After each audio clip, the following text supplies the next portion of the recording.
guys, Si here for Music Radar. I'm joined once again by Si Truss, future music editor. Hey. And today, well, it's NAMM, isn't it? You know, Yep. We're building up to NAMM. There's loads of stuff sort of flying around the place. We know about some things, we don't know about some things.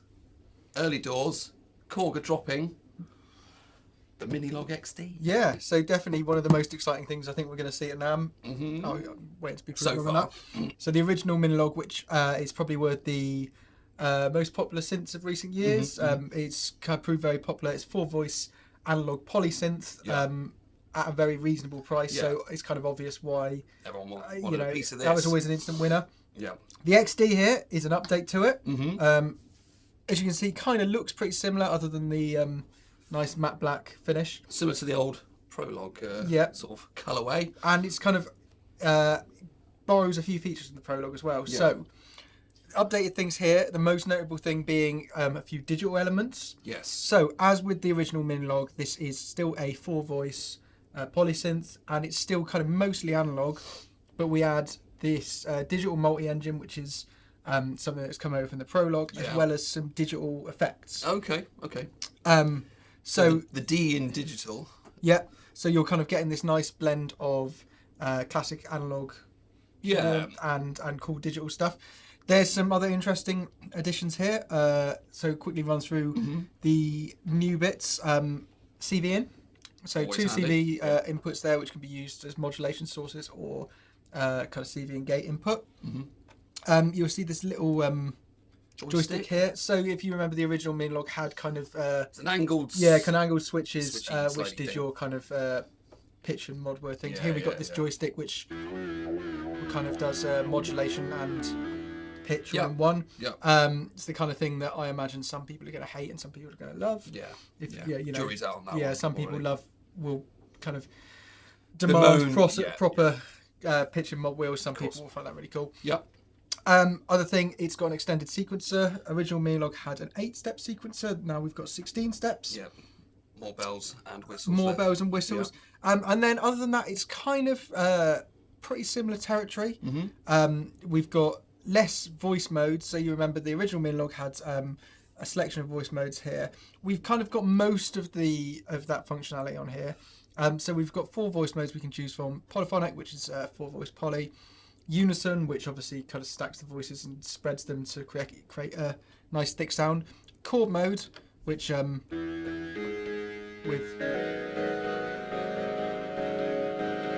multiple selectable chord shapes. Yep. And it shows you on the little. Yep. little And then an ARP latch mode, which we'll demo properly in a minute with a more suitable patch. Yes. Okay. You've got this voice mode knob here, so this, as I was showing with the chord, it gives you ways to select some variations on each mode. So with Unison, we can add detune, and then you get this duo mode for poly. So yeah, you get most of the same voice mode functionality as you did on the original, minus 1 or 2 little modes, but it's kind of quite a lot of it's still there. So other things we've got going on here, changing the filter. Okay. So the original Minilogue had a multi-mode filter with 2 and 4 pole modes and high and low and bandpass varieties. Yeah. This one is kind of more restricted in what you can do. I don't know for sure, but I think it might be the same filters on the Prologue, which is a fixed 12 fixed 2-pole low pass filter. Yeah. I think this is the same. To my ear, it kind of sounds pretty much the same, but we haven't. It's worth saying that we've just got this out of the box today. Literally, had a bit of a play. Yeah. We've kind of got the quick start guide, but I haven't got full specs and stuff from Korg yet. So we'll know more. The sort of more we dive deeper. We'll get that's kind of it in a nutshell. What's it all add up to? So the original Minilogue we absolutely loved, and it's still a great synth. What I would say kind of is a benefit with the original Minilogue and kind of to a detriment is it's very flexible as an all-rounder synth, but it's not the most characterful instrument I've ever played, the original Minilogue. And they've addressed that here. Yeah, this has a lot more of its own individual character. Right. From a mixture of this filter and these digital things. So we've got a few patches. Give us some flavour. Yeah. So you can hear. Let's turn down this third digital oscillator. So this is kind of just with our 2 analog oscillators. These analog oscillators are basically the same as those found on the original Minilogue, where you've got kind of pitch and shape. This waveform screen, thing. oscilloscope thing makes a return here, which is really cool because we really like it. It's really nice for seeing what's going on. For example, you can see how the turn the shape knob on one of these analog oscillators. Harmonics. It gives us some. Lovely. So then we've got this third digital oscillator here. Yeah. 3 modes on it.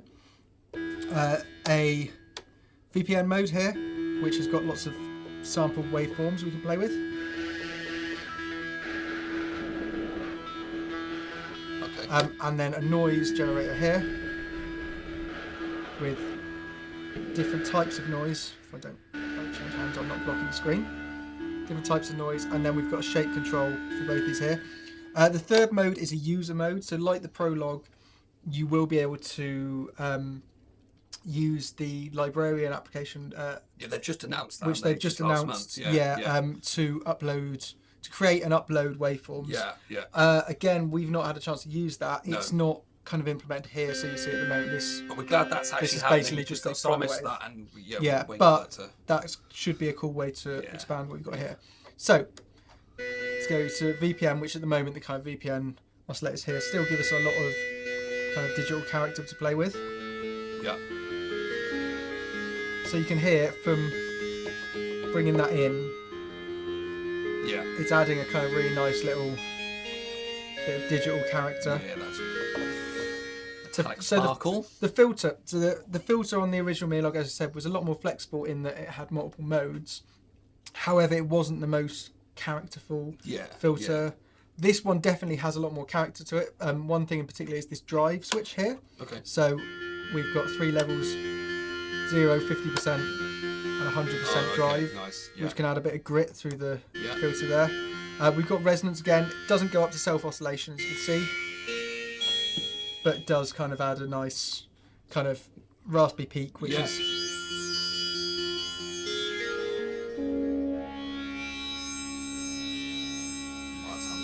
Yeah, so amp envelope, a second envelope here, and LFO, all kind of similar to the previous Minilogue. Yeah. Then this digital effects section, which is really cool. The first Minilogue, you remember, had delay on it. Mm-hmm. Here, because it's kind of digital, they can expand it a bit and you get a bit more flexibility. Yeah. So we've got 3 different types of effect. We've got delay.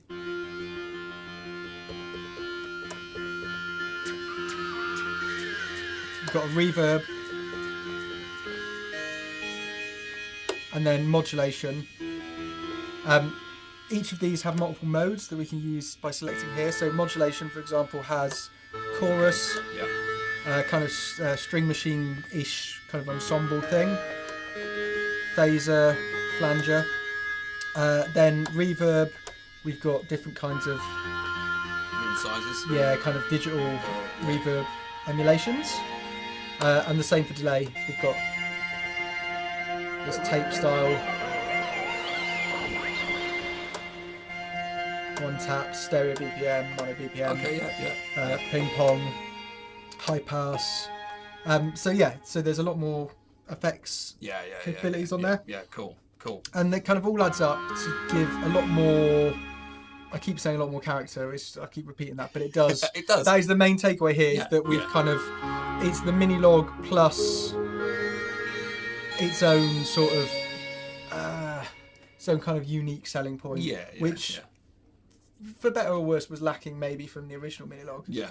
So it's definitely cool to have that there. Right, let's take a look at another little patch. Let's record something using the sequencer. For most part, the sequencer is kind of the same as the original Minilogue's one, albeit it's twice the length, so we've got 16 steps. So let's, we've got a little patch here with some kind of rhythmic stuff going on. Let's go play. If I hit record, You can kind of see we're scrolling. So you can record into the sequencer two ways. I could do it without playing it and just go step by step, add chord, add a note, put in rests or whatever. Let's, for a bit of speed, let's do this live. So.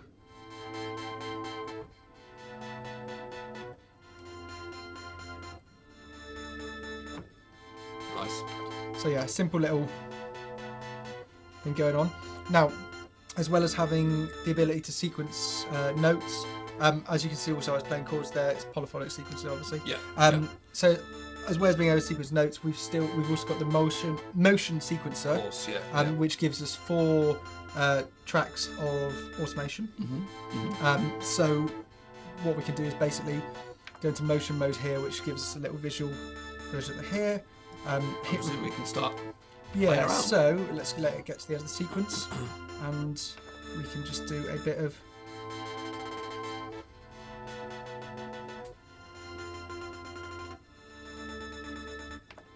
So you can see we've just recorded ourselves a little bit of automation there. Let's do another track, literally doing the exact same thing.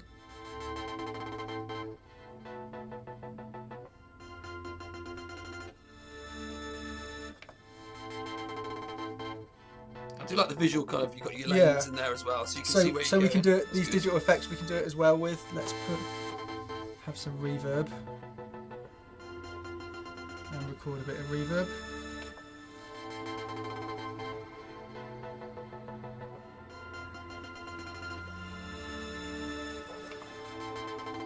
Yeah, so it means you can really quickly get these cool little automated things going on. And yeah, being able to, like I said, do that with the effects and with all the kind of synth parameters and things like that. Really cool little touch. Let's take a look at another couple of patches just to see what this thing can do. Yeah, absolutely. So, off motion mode. Let's have a little listen to a art patch here.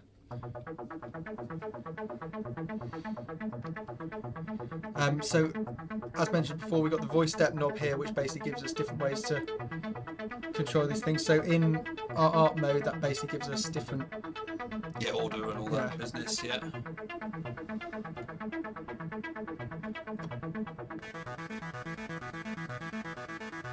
Like I said, filter drive is a nice little touch here because we can add a bit of sort of rasp, particularly with a bit of resonance turned up like this.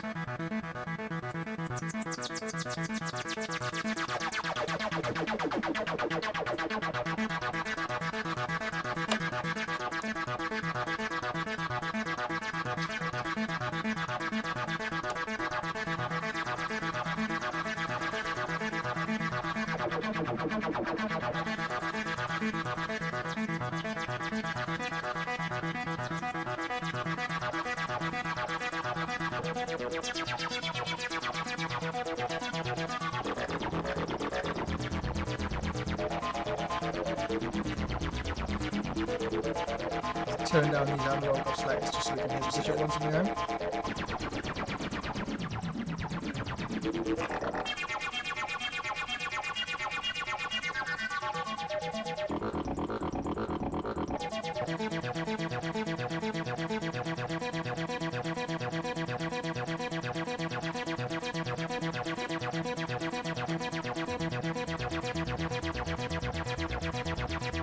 So as before as well, we've got oscillator sync and ring modulation that we can use.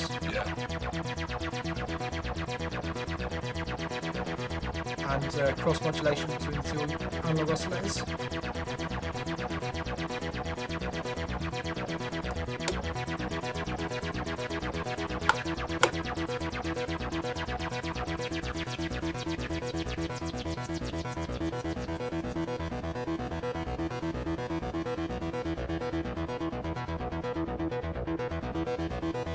Put this for expression over here.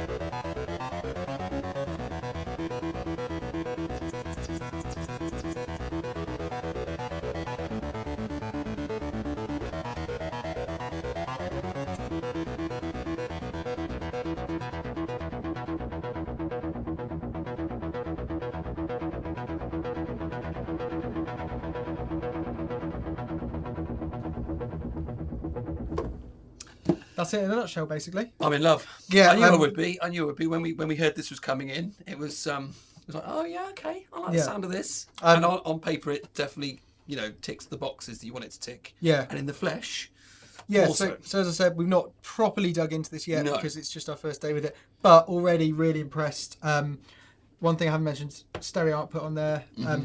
We've kind of demoed some of the fact that you can hear the stereo effects. Yeah. The first one's obviously just had a mono output. Makes a big difference. Yeah, in short, first impressions, this is really great. Yeah. We really like the original Minilogue.